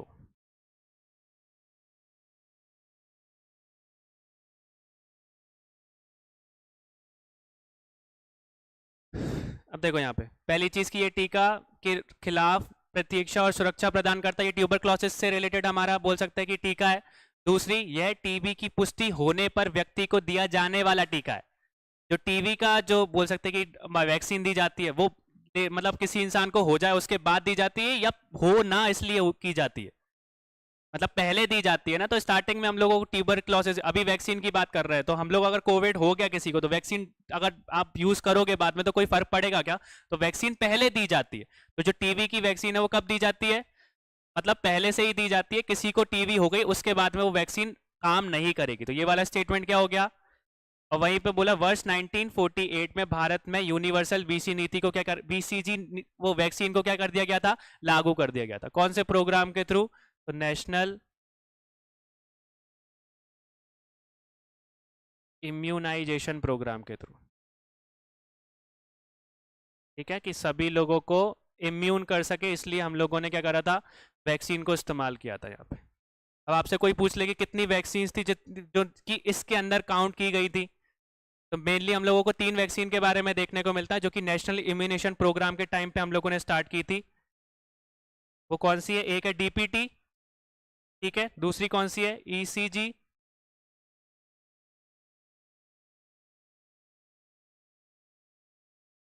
और दूसरी ओरल पोलियो वैक्सीन।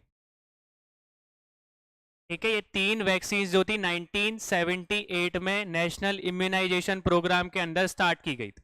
ठीक है, तो यूनिवर्सल फॉर्म में हमने स्टार्ट कर दिया था 1948 में। ठीक है, इसको, ये तीन वैक्सीन का याद रखना। तो इसमें कौन सा हमारा स्टेटमेंट गलत है, स्टेटमेंट 2 अकेला आएगा। ठीक है, तो इंग्लिश में देखना, तो इंग्लिश में एक बार देख लो। तो दिस वैक्सीन प्रोवाइड इम्यूनिटी और प्रोटेक्शन अगेंस्ट द ट्यूबरक्लोसिस, सही है ये वाला। ठीक है, फिर इसके बाद it is a vaccine given to individual with confirmed TB, तो किसी को अगर टीबी हो गया तो उसके बाद में ये वैक्सीन देने का कोई मतलब होगा क्या, तो ये वाला स्टेटमेंट हमारा गलत है। तो India has a universal BCG vaccine since 1978, तो 1978 से हमारी बीसीजी जो नीति है वो यूनिवर्सल हमको देखने को मिलती है। और इसके साथ में हमको इसी टाइम पे नेशनल इम्यूनेशन प्रोग्राम में डीपीटी, बी टीजी और ओपीवी, ये तीनों के तीनों वैक्सीन को स्टार्ट किया गया था। ये तीनों वैक्सीन लगाना हम लोगों ने स्टार्ट कर दिया था। किस ईयर से स्टार्ट कर दिया था, ये कब से टीके दिए जा रहे हैं लोगों को, 1978 से दिए जा रहे हैं। ठीक है, गलत ढूंढना था तो सेकंड स्टेटमेंट गलत है, बाकी की दोनों के दोनों क्या है हमारे सही है। नेक्स्ट देखो, अफ्रीकन स्वाइन फ्लू फीवर से रिलेटेड निम्नलिखित कथनों पर विचार कीजिए, कौन सा स्टेटमेंट सही है, सही वाला बताना है हमको।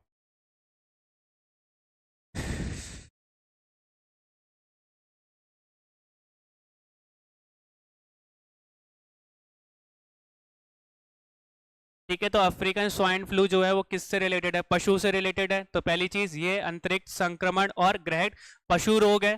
ठीक है, पहला स्टेटमेंट क्या है हमारा, सही है। ये घरेलू और जंगली सुअरों को संक्रमित करता है और गंभीर रक्त स्वास्थ्य का कारण बनता है। तो ठीक है, तो ये पिग से रिलेटेड हमको सुअरों से रिलेटेड देखने को मिलता है। पहली बार 1960 में दशक में अफ्रीका में इसका पता चला था। तो 1960 में नहीं पता चला था, 1921 में पता चला था। ठीक है, तो ये वाला स्टेटमेंट क्या हो गया हमारा गलत, और बाकी के दो क्या है हमारे सही है। तो फर्स्ट और सेकंड हमारा ठीक है। इंग्लिश में देख लो एक बार, it is a highly contagious and a fatal animal disease, तो ये किससे रिलेटेड है, पशु से रिलेटेड है, एनिमल से रिलेटेड है।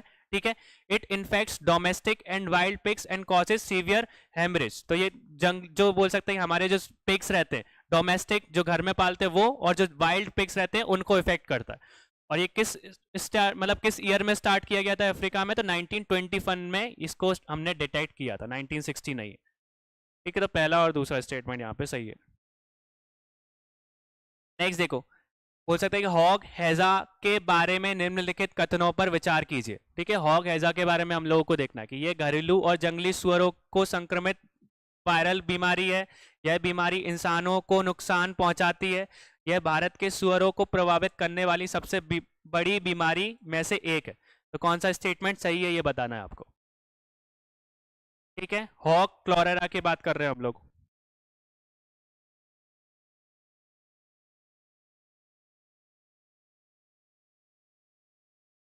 ठीक है, तो हॉक कैलरा की बात करें तो ये भी एक तरीके से हमारी बोल सकते हैं कि एनिमल डिसीज है, जो कि हमको घरेलू और जंगली सुअरों में देखने को मिलती है। वो अफ्रीका की बात कर रहे थे, यहाँ पे इंडिया की बात कर रहे हैं। तो ये जो कोलेरा है जो इंसानों को नुकसान नहीं पहुंचाता, और दूसरी चीज इसमें भारत के सुअरों मतलब भारत में ये बीमारी सबसे ज्यादा फैली गई थी, तो इसलिए हमारे ये तीनों स्टेटमेंट क्या है सही है। ठीक है, हॉक कैलरा से रिलेटेड ये चीज याद रखना। ठीक है, तो हॉक कॉलेरा के बारे में हम लोगों ने देखा कि it is an infectious viral disease of domestic and wild pigs and this disease does not harm the humans and it is one of the biggest disease causing pigs in India, तो ये अभी तक सुअरों में फैलने वाली सबसे बड़ी बीमारी। ठीक है, ये चीज याद रखना हॉक कॉलेरा के बारे में।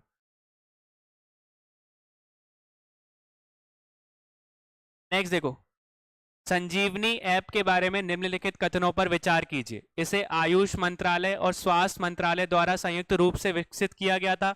यह जनसंख्या के बीच आयुष विज्ञापन और व्यापों की स्वीकृति तथा उपयोग के बारे में डाटा जुटाने में मदद करने के लिए शुरू किया गया था। कौन सा स्टेटमेंट सही नहीं है, कौन सा स्टेटमेंट सही नहीं है भैया।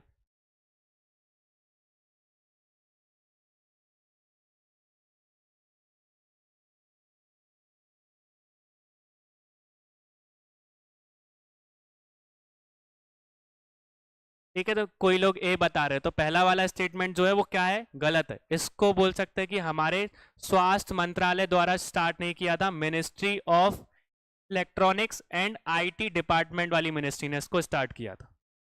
ठीक है, तो गवर्नमेंट ऑफ बोल सकते हैं कि हेल्थ एंड फैमिली वेलफेयर ने इसको स्टार्ट नहीं किया था। संजीवनी के बारे में बात कर रहा हूं, किसने स्टार्ट किया था, ये आयुष मंत्रालय, मिनिस्ट्री ऑफ आयुष और ministry of electronics and IT, इसने स्टार्ट किया था। ये एक तरीके से जनसंख्या में बीच आयुष विकल्पित या उससे इंफॉर्मेशन रिलेटेड से ही इसको स्टार्ट किया गया था। ठीक है, दूसरा वाला स्टेटमेंट हमारा सही है। अब देखो यहाँ पे, ये चीज तो हो गई हमारी, संजीवनी के बारे में देख लिया। अभी लेटेस्ट में हमको क्या देखने को मिला है, ई संजीवनी के बारे में देखने को मिला है। जो ई संजीवनी है वो किसने बनाया है, संजीवनी हमने पुराना देखा, ई संजीवनी जो अभी स्टार्ट किया गया है इसको किस डिपार्टमेंट ने स्टार्ट किया है। ई संजीवनी ऐप जो है वो स्टार्ट किया गया है, किन किन दो संस्थाओं ने इसको स्टार्ट किया है, या कौन सी मिनिस्ट्री इसमें इन्वॉल्व है।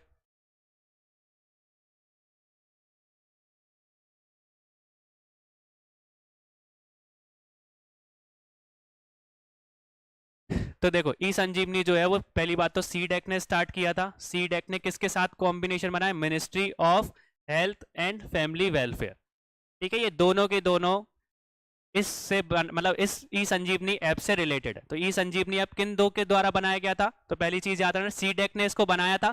किस मिनिस्ट्री ने इसकी हेल्प की थी, किसके अंदर एक बनाया गया, तो ministry of health and family welfare, तो जो हमारे बोल सकते हैं स्वास्थ्य मंत्रालय, उसके द्वारा ये बनाया गया था। ठीक है, इसमें होता क्या है, ई संजीवनी में क्या देखने को मिलता है हमको, ई संजीवनी ऐप हमारे मोबाइल पे भी है ना, उस ऐप में क्या देखने को मिलता है, हमको फ्री ऑफ कॉस्ट एक तरीके से असिस्टेंट देखने को मिलता है। अगर किसी को बीमार हो गया तो वो मोबाइल फोन के थ्रू आप किसी भी डॉक्टर को वीडियो कॉल कर सकते हो, जो भी स्पेशलिस्ट डॉक्टर होगा वो वीडियो कॉल के थ्रू आपका इलाज कर देगा और आप अपनी बीमारी बता सकते हो, और वो ऑनलाइन ई प्रिस्क्रिप्शन आपको लिख के दे देंगे। ई प्रिस्क्रिप्शन मतलब पर्चा दे देंगे, उसमें वो आपकी बोल सकते हैं कि दवाइयां लिखी होंगी, आप किसी भी मेडिकल से जाके उसको ले सकते हो।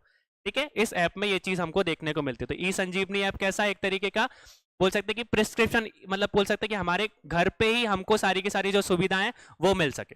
ठीक है, उसमें डॉक्टर्स होते हैं, जो स्पेशलिस्ट डॉक्टर उसमें कंफर्म रहते हैं, आप उनसे बातचीत कर सकते हो और वो आपको क्या कर देंगे, प्रिस्क्रिप्शन डिस्क्राइब करके दे देंगे।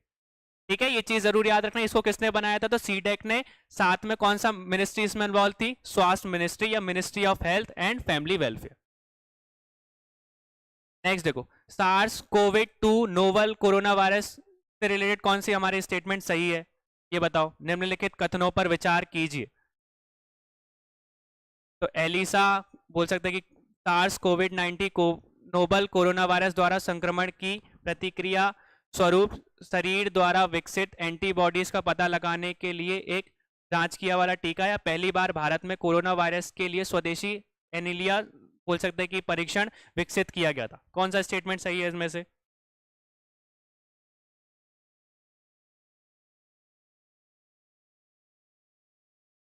ये दोनों के दोनों स्टेटमेंट सही हैं भैया।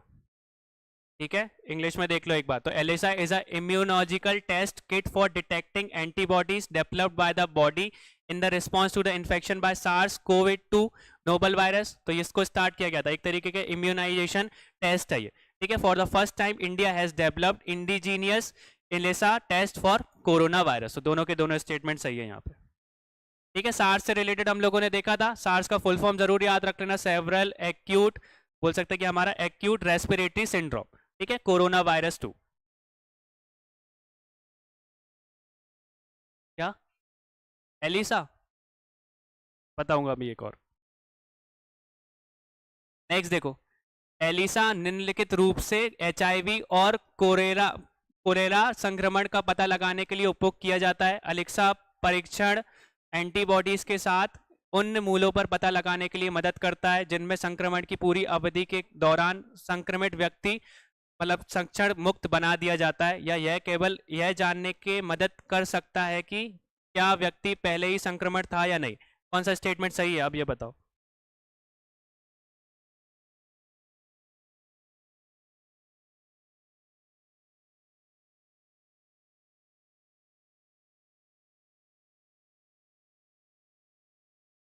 ठीक है, तो इसकी अगर हम लोग देखें तो HIV और कोलेरा के संक्रमण के लिए नहीं, हम लोग कोविड के लिए, इसलिए वो हमारा सार्स कोविड जो 2 है उसके लिए हम लोग इसका इस्तेमाल करते हैं। तो पहला वाला स्टेटमेंट गलत है, बाकी के दो सही है। ठीक है, routinely tag to HIV and cholera special, ये वाला हमारा गलत है, बाकी के दो क्या है हमारे सही है।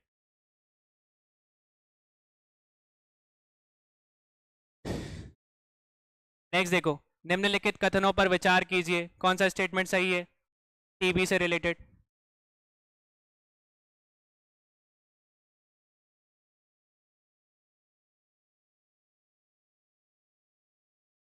ठीक है, कौन सा स्टेटमेंट सही है ये बताना है हमको।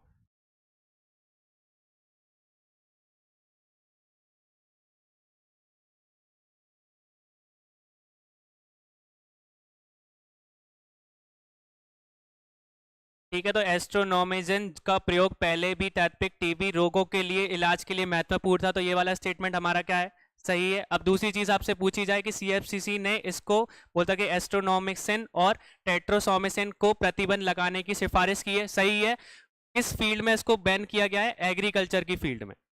ठीक है, ये चीज भी याद रखना, कृषि के विभाग में बोल सकते हैं कि हमारे जो दो ड्रग्स है, कौन कौन से, एस्ट्रोनोमिसिन और टेट्रोनोमिसिन, इन दोनों ड्रग्स को कृषि के विभाग में या मेडिसिन एग्रीकल्चर की फील्ड में इसको क्या लगा दिया गया है, इस पे प्रतिबंध लगा दी गई है, ये चीज याद रखना।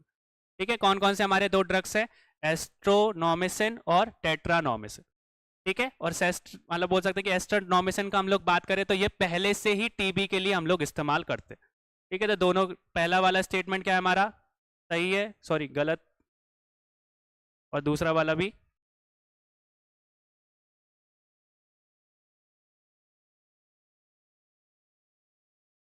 नेक्स्ट देखो, स्वास्थ्य वायु के बारे में निम्नलिखित कथनों पर विचार कीजिए। यह इस प्रणाली को नीति आयोग और स्वास्थ्य मंत्रालय के साथ नेबल मान्यता प्रदान एजेंसियों द्वारा सुरक्षित और प्रदान करने के लिए प्रमाणित किया गया है।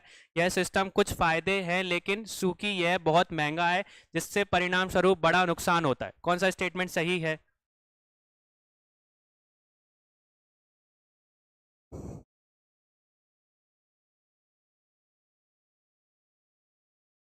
ठीक है, सही वाला हमको बताना है। ठीक है, तो दोनों के दोनों स्टेटमेंट क्या है हमारे सही है। ठीक है, इस चीज का याद रखना कि इसको बोल सकते हैं कि हमारे स्वास्थ्य वायु को किसने बनाया था, तो CSIR की एक फंड है जिसको हम लोग क्या बोलते हैं, नेशनल एरोस्पेस लेबोरेटरी, उसने क्या बोल सकते हैं स्वास्थ्य वायु को बनाया था। एक स्वास्थ्य वायु क्या समझ सकते हो, एक तरीके से टेम्पररी वेंटिलेटर के लिए इस्तेमाल किया जाता है, जिसको हम लोग वेप वेंटिलेटर के नाम से भी जानते हैं। ठीक है, एक तरीके का बोल सकते हैं कि इंस्ट्रूमेंट होता है जिसमें ऑक्सीजन टाइप की बोल सकते हैं कि मतलब हमारे ब्रीथ इन या ब्रीथ आउट के लिए हम लोग इस्तेमाल करते हैं। ठीक है, ये कभी कभी बोल सकते हो फ्लाइट में जिनको हाई प्रेशर होता है या बोल सकते हैं कि बड़ी ऊपर एयर प्रेशर में, हाई एयर प्रेशर में उनको सांस लेने में दिक्कत होती है, तो उस तरीके की मशीन का हम लोग इस्तेमाल कर सकते हैं। ठीक है, तो वेब वेंटिलेटर के नाम से भी जाना जाता है, और इसको किसने बनाया था, तो CSIR की नेशनल एरोस्पेस लेबोरेटरी ने इसको बनाया था। ठीक है, अब दूसरा स्टेटमेंट क्या बोल के रखा है, इस स्टेटमेंट में कुछ फायदे लेकिन चूंकि ये बहुत महंगा है, ये बहुत महंगा नहीं है, सबसे ज्यादा सस्ता है। ठीक है, सबसे महंगा नहीं है, ये सबसे सस्ता है, तो दोनों के दोनों स्टेटमेंट हमारे क्या है सही है। ठीक है, तो ये चीज याद रखना। तो इसमें क्या आ जाएगा हमारा,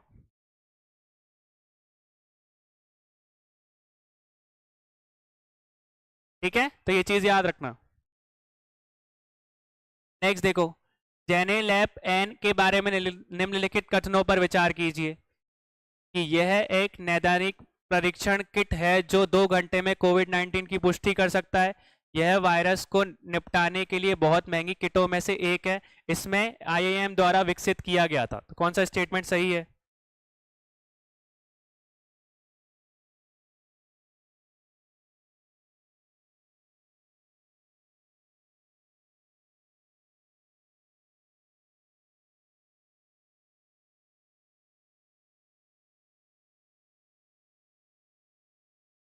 ठीक है, तो पहला वाला अगर जेनेलैप एन से रिलेटेड आप लोग देखोगे तो ये एक तरीके से आपकी ऐसी किट बना के रखी जो कि कोविड-19 को 2 घंटे में डिटेक्ट कर सकती है। पहला स्टेटमेंट सही है, यह वायरस को निपटाने के लिए बहुत महंगी किट है, तो ये भी महंगी किट नहीं है, कैसी किट है हमारी, सस्ती है। ठीक है, दूसरी तीसरी चीज कि इसको आईआईएम द्वारा विकसित किया गया था, तो ये हमारा क्या है, हमारा गलत है, आईआईएम ने नहीं बनाया इसको। इसको किसने बनाया था? Shri Chitra tribunal medical institute ने बनाया था, ठीक है, जो कहां पर स्थित है? त्रिवेंद्रम में स्थित है।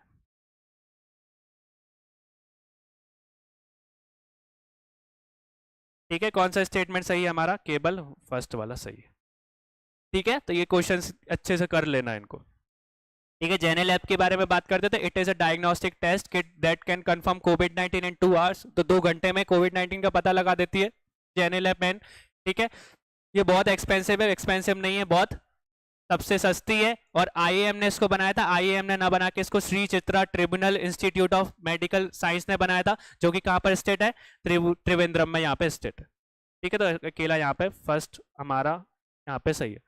ठीक है, क्लियर हो गया ये चीज, समझ में आया? तो यहाँ पे लास्ट के जो क्वेश्चन थे भैया वो थोड़े से यूपीएससी लेवल के इसलिए डाले क्योंकि वहां से कोई क्वेश्चन बन नहीं रहे थे, पर इंपॉर्टेंटली मैंने इसलिए डाले हैं आपको कि ये पूरे करंट से रिलेटेड है, अभी से रिलेटेड है। अगर किसी भी तरीके का स्टेटमेंट आपके लिए आ जाता है तो वो स्टेटमेंट आप पढ़ोगे तो आपको समझ में आ जाएगा। ठीक है, तो लास्ट के जो क्वेश्चन है उनको एक बार अच्छे से रीड कर लेना। हिंदी में भी आपके पास है, इंग्लिश में भी आपके पास है। उनको जो स्टेटमेंट्स है उनको सही भी करके बता दिया है मैंने। ठीक है, उनको एक बार रीड कर लेना। लगभग आपकी हेल्थ पॉलिसी या हेल्थ जो आप स्वास्थ्य नीति है उससे रिलेटेड क्वेश्चन आपके कवर हो जाएंगे। ठीक है,